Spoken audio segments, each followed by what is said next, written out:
एक गांव में एक चुड़ैल का साया था जिससे उस गांव के लोगों की जिंदगी ही बदल गई। आइए देखते हैं कि गांव के लोगों के साथ क्या हुआ था। एक दिन गांव की 3 औरतें, जिनका नाम श्यामा, रूपा और सपना होता है, आपस में बैठकर बातें कर रही होती हैं। अरे रूपा बहन, मैं तुम्हें क्या बताऊं, मेरी सास ने तो मेरा दिमाग खराब कर रखा है। अगर मेरा बस चले तो मैं उसकी जान ही ले लूं।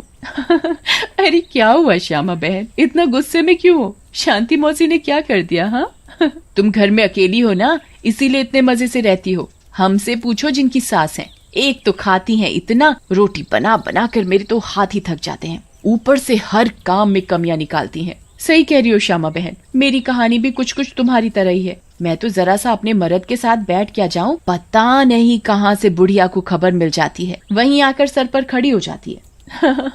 हाँ ये तो चिंता की बात है सपना बहन, मौसी को समझाओ, नहीं तो दादी कैसे बनेंगी। रूपा की बात सुनकर तीनों जोर जोर से हंसने लगती हैं। तभी उनकी नजर एक गोलगप्पे वाली पर पड़ती है। गोलगप्पे वाली बहुत ही सुंदर होती है, उसे देखकर तीनों से रहा नहीं जाता और वो तीनों गोलगप्पे वाली के पास चली जाती हैं। अरे तुम तो औरत होकर गोलगप्पे बेच रही हो।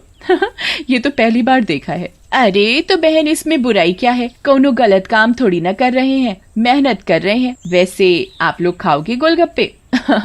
बातें तो बहुत अच्छी बनाती हो, चलो देखते हैं गोलगप्पे कैसे हैं। उसके बाद श्यामा और सपना दोनों गोलगप्पे खाने लगती हैं और रूपा वहीं खड़ी हो जाती है। रूपा को ऐसे खड़े देख गोलगप्पे वाली बोलती है, अरे बहन, आप नहीं खा रही गोलगप्पे? क्या हुआ, कहीं आपको अपने फिगर खराब होने का डर लग रहा है क्या? अरे नहीं नहीं, ऐसी बात नहीं है, मैं बस बाहर का सामान कम खाती हूँ और कोई बात नहीं, इन दोनों को खाने दो। श्यामा और सपना गोलगप्पा खाने के बाद बोलती हैं, अरे वाह गोलगप्पे वाली, क्या गोलगप्पे हैं, मुंह से तो स्वाद ही नहीं जा रहा, मजा आ गया। ऐसे गोलगप्पे मैंने जिंदगी में कभी नहीं खाए, तुम तो रोज आया करो, मैं तो रोज ही खाऊंगी। हाँ हाँ हाँ बहन जी, ये भी कहने की बात है, अब तो मैं रोज ही आया करूंगी, नया नया काम जो खोला है। उसके बाद वो गोलगप्पे वाली वहां से चली जाती है और वो तीनों औरतें भी अपने अपने घर चली जाती हैं। अगली सुबह रूपा पानी भरने के लिए कुएं पर जाती है। वहाँ औरतें आपस में बातें कर रही होती हैं। अरे रूपा बहन, पता है तुम्हें श्यामा और सपना कहाँ है? कहाँ है मतलब? अरे अपने घर पर होंगी और कहाँ? आहा, अरे नहीं रूपा बहन, वो दोनों अपने घरों से गायब हैं। कोई कह रहा था कि उनका चक्कर चल रहा था मर्दों के साथ और उन्हीं के साथ घर छोड़कर भाग गई हैं। बेचारे उन दोनों के पति।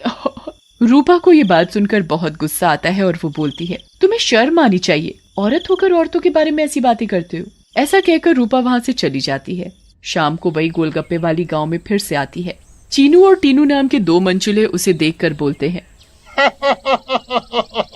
अबे टीनू, वो देख क्या लड़की है, एकदम एक नंबर, ये तो तेरी भाभी बनने लायक है बीड़ू। सही कह रहा है चीनू, लेकिन इसमें थोड़ा गलती होने का, ये अपन की नहीं, तेरी भाभी बनने लायक है, समझा क्या?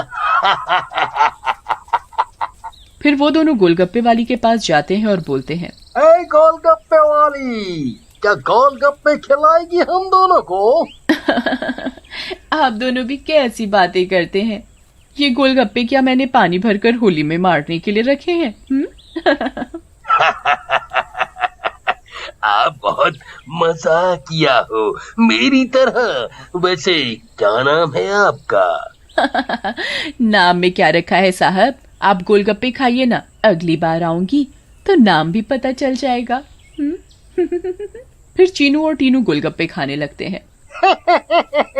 वाह, क्या गोलगप्पे हैं, इतने टेस्टी, लगता है तुम्हारे हाथ चूम लूं।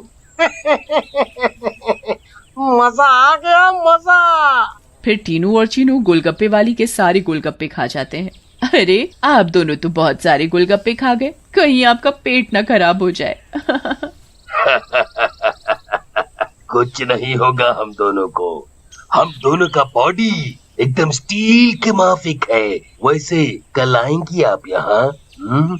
लेकिन गोलगप्पे वाली कुछ नहीं बोलती और वहाँ से चली जाती है। रात में ज्यादा गोलगप्पे खाने की वजह से टीनू और चीनू के पेट में दर्द होता है। हाय रे, मर गया।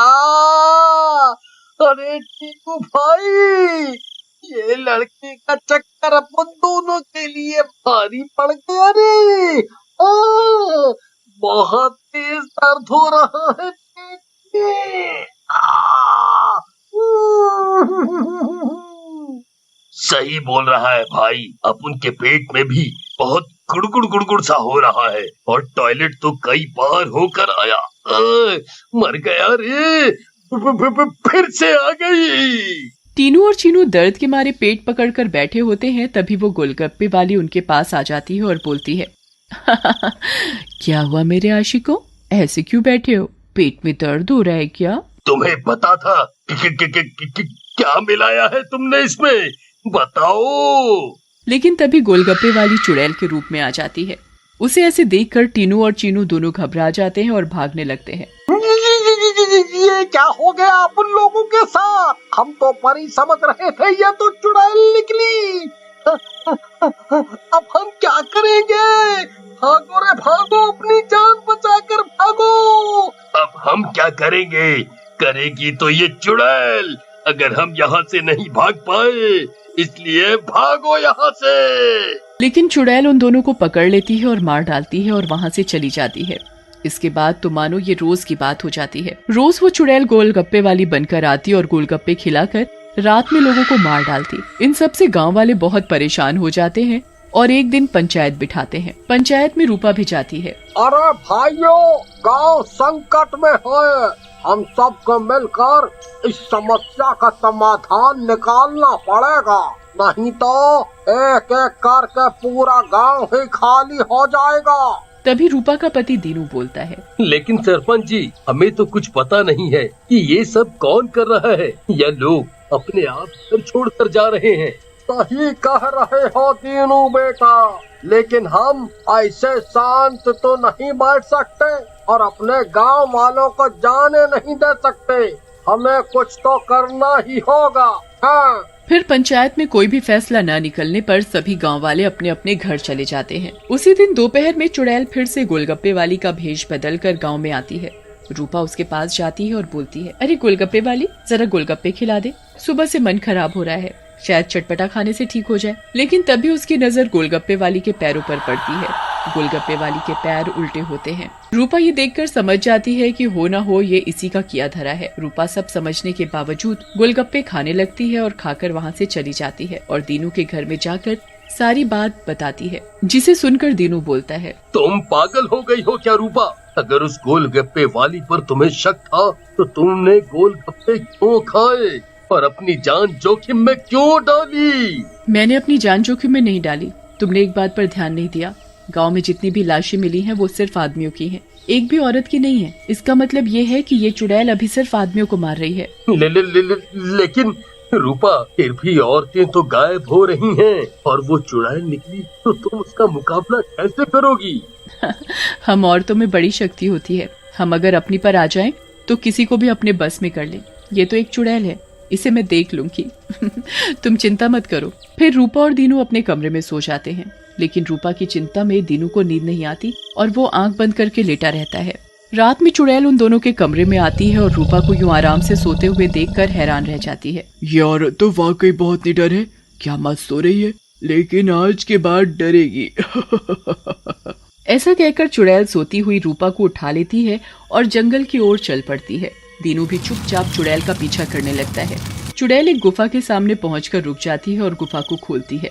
खुल जा सिमसिम। गुफा का दरवाजा खुल जाता है और चुड़ैल अंदर चली जाती है। दीनू भी चुपके से उनके पीछे पीछे अंदर चला जाता है। अंदर जाकर चुड़ैल रूपा को एक अंधेरे कमरे में ले जाती है और रोशनी करती है। जैसे ही वहाँ रोशनी होती है, गांव की बाकी औरतें भी रूपा को दिखाई देती हैं। श्यामा और सपना भी वहाँ होती है। अरे चुड़ैल, ये सब क्या है?